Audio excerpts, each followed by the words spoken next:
आपका स्वागत है दोस्तों। मैं मौजूद हूँ जदयू कार्यालय में। मेरे साथ हैं जदयू के प्रदेश प्रवक्ता अनुप्रिया जी से बात करती हूँ कि नीट परीक्षा को लेकर के आरोप लग रहे हैं, इस पर क्या कुछ कहना चाहेंगे?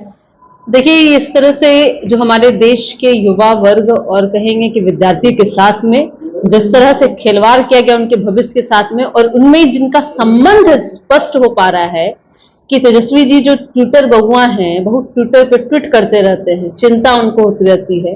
आज उनके ही हाथ, उनके ही सहयोगी के हाथ उसमें रंगे नजर आ रहे हैं। तो हम उम्मीद करते हैं कि तेजस्वी भैया भी कुछ बोलेंगे, ट्वीट करेंगे। आज तो उनकी समीक्षा बैठक है, समीक्षा कर लेंगे कि आखिर वह जो उनका डीएनए है कि नौकरी के बदले जमीन, जिस तरह से इनका है कि पैसा उगाही करने का, ये साबित हो गया कि जब भी ये सत्ता में आते हैं, इनको अगर मौका मिलता है तो इनकी मंशा यह होती है कि अपनी संपत्ति बढ़ा ले, अपने लोगों को स्थापित कर ले, और यही उनके जो लोग हैं इसमें सम्मिलित होते हुए नजर आए हैं।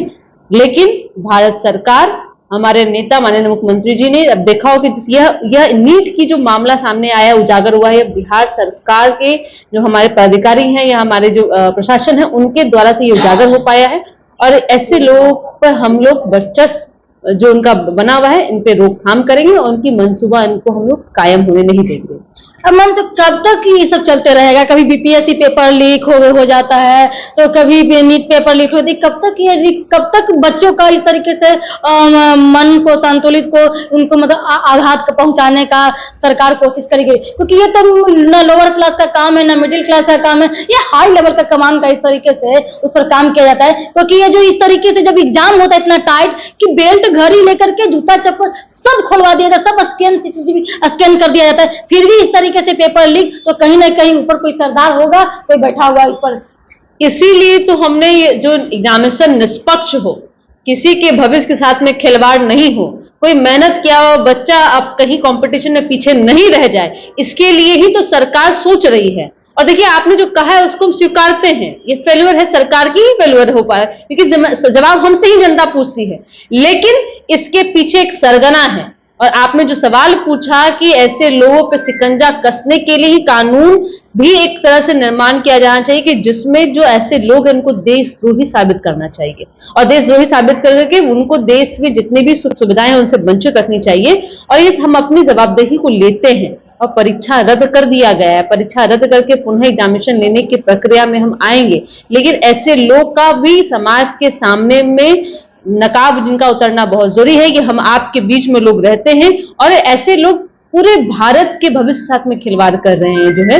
और आपने कहा कि जो यहाँ पे सवाल जो आ रहा है ना, आपने देखा होगा उजागर भी हुआ है, आज हमने भी प्रेस कॉन्फ्रेंस किया जिसमें तेजस्वी जी के सहयोगी और उनके पीएस का जो हाथ आ रहा, नाम आ रहा है, तो पूरी जांच हो जाएगी, जांच के बाद में उनके नाम सामने हो जाएंगे और जो दोषी होगा उनको उचित रूप से कार्रवाई की जाएगी। मैम, ये आरक्षण को लेकर के सुप्रीम कोर्ट में इस तरीके से रद्द कर दिया, इस पर क्या कुछ अपनी प्रतिक्रिया देना चाहेंगे?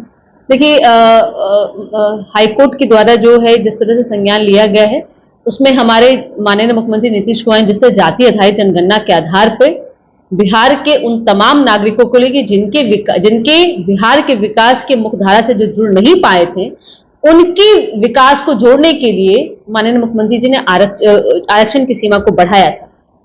अगर सुप्रीम हाईकोर्ट ने इस पर रोक लगाई है तो हम निश्चित तौर पे आगे। सरकार को झटका लगा? नहीं, झटका क्या लगा है, हम काम करते हैं ना। हमारी मंशा क्या है, हम राजनीति नहीं करते हैं। हमारा मंशा यह होता है कि बिहार का विकास हो सके।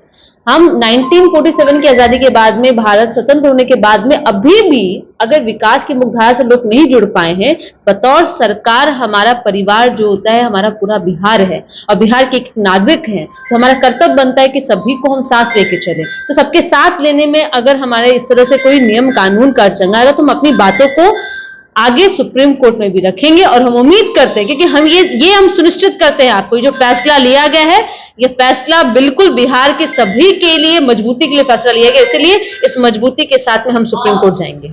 यानी कि आप सुप्रीम कोर्ट से इससे सहमत हैं या नहीं? देखिए, सुप्रीम कोर्ट में जाएंगे, सुप्रीम कोर्ट का जो फैसला होगा वो हमें सम्मान्य होगा। हाई कोर्ट का जो भी फैसला जो है उस पर सहमत नहीं है? तभी सुप्रीम कोर्ट हम जब हम बिहार के सारे जाति सारे धर्म के लोगों के विकास के लिए बात कर रहे हो और जब जरूरत है आरक्षण की सीमा को बढ़ाने के लिए, अरे ये बिहारी है। जहां 2005 में जब माननीय मुख्यमंत्री जी ने बिहार की कमान को संभाला था तो 2006 में 3% आरक्षण मैं कहूंगी कि जनरल कास्ट को मिला था। किस आधार पे? इकोनॉमिक के आधार पे। जाति साथ साथ में यहाँ पे सोशियो इकोनॉमिक भी स्टेटस को भी देखा गया कि यहाँ पे ये बिहार है जो नजीर पेश कर चुका, और इसी जातिगत आरक्षण का मामला पूरे देश में आपने चुनाव में देखा होगा। राहुल गांधी जी जो विपक्ष में है वो बहुत चिल्ला कहते कि जाति आधारित गणना हम कराएंगे, तो ये मुद्दा देश के लिए है और निश्चित तौर पे इस पर हम सुप्रीम कोर्ट में जाएंगे और हमें उम्मीद है कि हम जो भी नतीजे आएंगे वो हमारे पक्ष में होंगे और बिहारियों के पक्ष में आने वाले हैं। तो मैम इतनी सारी वैकेंसियां निकाल रहे हैं, बिहार सरकार में बहुत सारी वैकेंसियां निकल गई और निकलने वाली है। आज 20 तारीख से देखिए बिजली विभाग का भी हो, पंचायती राज का से लेकर के सब तरह वैकेंसियां निकल रही है। तो उसमें जो नए लोग उसमें फॉर्म फिल कर रहे हैं, एग्जाम देंगे, तो उसमें तो लीक होने की मैटर नहीं ना होगा कि उसमें एग्जाम देंगे फिर पेपर कैंसिल लीक तो नहीं होगा। जैसे बीपीएससी पेपर लीक हो गया तो सप्लीमेंट्री रिजल्ट को मांग कर रहे हैं बच्चे लोग, तो उस पर भी नहीं काम हो पा रही है। ओवर एज वाले जितने सारे विद्यार्थी हैं जो वैकेंसियां नहीं निकल पा रही थी, अब उनका उम्र सीमा जो बीएड एमएड और मतलब कि स्टेट सीटेट पास कर करके सब बैठे हुए हैं, तो उन लोग को भी फेल होना पास होना अलग मैटर है, लेकिन उन लोग को भी मौका नहीं दिया जा रहा है। इस पर कुछ प्रतिक्रिया, क्योंकि एक और मैटर था शारीरिक शिक्षा एवं स्वास्थ्य अनुदेशक अंशकालिक जो थे, जो सैलरी के नाम पर जो है 8,000 रुपया मात्र वेतन मिलता है, उन लोग का मुद्दा भी और तरीके से आगे जा रही है और कहीं मतलब कि शिक्षा मंत्री के पास, पाठक के पास हर जगह वो जाते हैं, लेकिन उनको मतलब कि संतावना मिलता है, लेकिन आगे उन पर कोई प्रतिक्रिया नहीं होता। आप तो देखते हैं मैम कि महंगाई कितना चरम सीमा पर गुजर रही है, लेकिन उसमें 8,000 के वेतन में क्या कुछ होगा। इस तरीके से वो शारीरिक शिक्षा स्वास्थ्य अनुदेशक यानी कि फिजिकल टीचर जो कहते हैं कि खेलेगा इंडिया तो बढ़ेगा, है ना, उस तरह से स्लोगन देते हैं माननीय नीतीश कुमार जी, लेकिन इस तरीके से जो टीचर खिलाड़ी लोगों को भी वेतन कम, इस पर क्या कुछ कहेंगे? देखिए, आपने पहले कहा कि जैसे माननीय मुख्यमंत्री 2020 में इलेक्शन जब हम विधानसभा लड़ रहे थे, उन्होंने अपने चुनावी वादे में ये कहा था कि हम बिहार की जनता को 10 लाख लोगों को रोजगार, 10 लाख लोगों को नौकरी देंगे।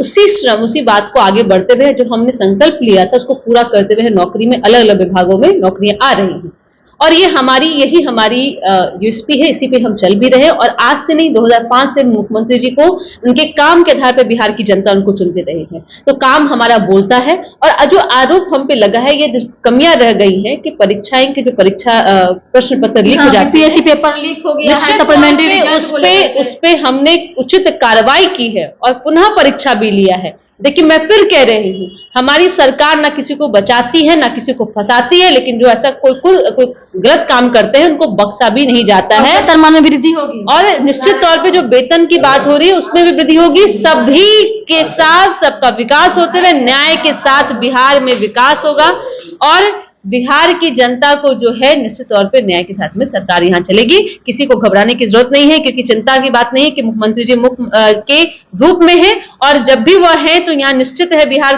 की जनता का भविष्य सुरक्षित हाथों में है। यानी कि अब बीपीएससी से अब पेपर लीक नहीं होगा। जितने से वैकेंसियां तो निकल रही है मैम, लेकिन जो अतिथि शिक्षक हैं जो पहले मतलब कि 4,227 लोग पहले जो थे एकेडमिक टीचर सपोर्ट जो थे पहले जो थे, तो उन लोगों को हटा दिया गया है। तो अब क्या लगता है कि स्किल तो उनके पास तो हो चुका है और मतलब कि टीचर है बन चुके हैं और वो जो बच्चा से एक इमोशनल अटैच जुड़ाव होता है, तो उनको हटा दिया गया, तो क्या उस पर कुछ डबल कुछ होगा? देखिए, शिक्षा मंत्री जी निश्चित तौर पे सारे अभ्यर्थियों से मिले हैं, उनकी बातों को सुना है उन्होंने।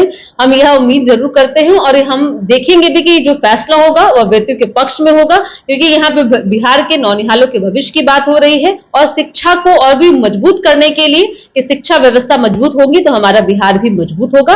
इसलिए हमारी सरकार इसके लिए प्रतिबद्ध है और कार्य भी कर रही है। मैम, यहाँ पर लिखा हुआ है कि उन लोगों का प्रस्ताव है शारीरिक शिक्षक लोग का कि वो वेतन दे रहे हैं 8,000, लेकिन स्वीकृति किया गया है 28,000 रुपया प्रति माह अनुमान। 12, 13, 14 नंबर ये लिखा है। प्रस्ताव में माननीय विभागीय मंत्री का अनुमोदन प्राप्त है। संलेख एवं प्रस्ताव पर वित्त विभाग की सहमति प्राप्त है। प्रस्ताव में प्रशासकीय पाठक द्वारा जो है अभी तक उनका सिग्नेचर अभी नहीं हुआ है, लेकिन इस चीज में स्वीकृति दिया गया है, लेकिन इसका जो पेज आगे फाइल जो है बढ़ नहीं पा रहा है। देखिए, ये विभागीय कार्रवाई की बात हो रही है। निश्चित तौर पे विभाग में ये मामला चला गया है, सरकार के पास संज्ञान में मामले हैं, सरकार उचित उसमें संज्ञान लेगी और उस पर कार्रवाई भी करेगी कि जो भी उनके साथ में अन्याय हो रहा वो नहीं होगा, क्योंकि ऐसी उनके जो क्लॉज है, उनके थे, नियम थे कि जिसमें बात कही गई थी कि उनको 28,000 पेमेंट होगा और 8,000 अगर हो रहा है तो कहीं ना कहीं कुछ अगर कोई त्रुटि है तो जांच कर ली जाएगी और उनको उचित जो पेमेंट है उनको किया जाएगा। चलिए, बहुत बहुत धन्यवाद। देख रहे हैं दोस्तों, आगे जो है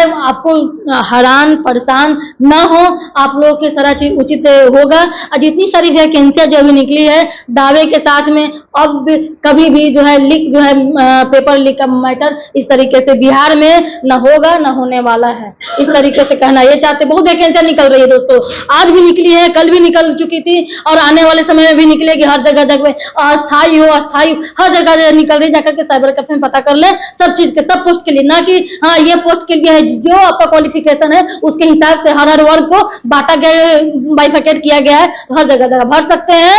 और उम्र सीमा को भी देखा गया है कि ओबीसी आरक्षण को लेकर के इतना अगर महिला है तो पुरुष है तो उसमें 3 साल 4 साल इंक्रीज करके एज को भी लेकर के इसमें देखा गया है। तो आप हैरान परेशान ना हो, आप लोगों को मौका मिलेगा। और सेकेंड ऑप्शन क्या है कि आप जो अतिथि शिक्षक है, गेस्ट टीचर है, तो आपका दूसरा जो है जो आपके जो टर्म एंड कंडीशन है इस चीज को आगे जो फाइल को बढ़ेगी, आपका जो सुनिश्चित किया जाएगा। परेशान नहीं हो, ये सरकार आपकी डबल इंजन की सरकार है। दिक्कत परेशानी दर्द होगा तो किससे कहिएगा, अपनी सरकार से न कहिएगा। तो चलिए देखते रहिए DKS में, चैनल में लाइक शेयर कमेंट सब्सक्राइब करें और फेसबुक पे फॉलो करें।